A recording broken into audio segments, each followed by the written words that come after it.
Danielle's family and friends are so thankful to both embassies, public prosecutors, lawyers, and investigating officers involved in our fight for justice. They have treated her like their daughter and have tirelessly fought for her. We are so thankful that their hard work has paid off and that Goan has been found guilty of taking Danielle from us.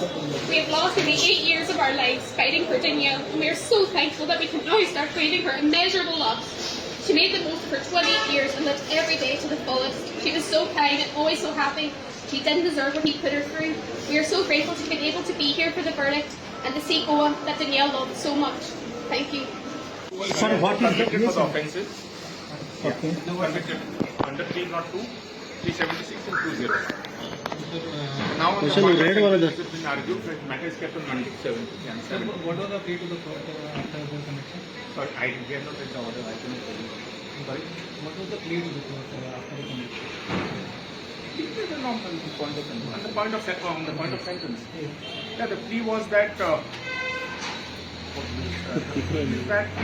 looking at the circumstances of the case, mostly being circumstantial evidence, that the court should take a lenient view on the question of sentence. But then that's it.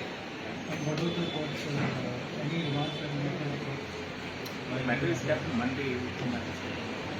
Thank you.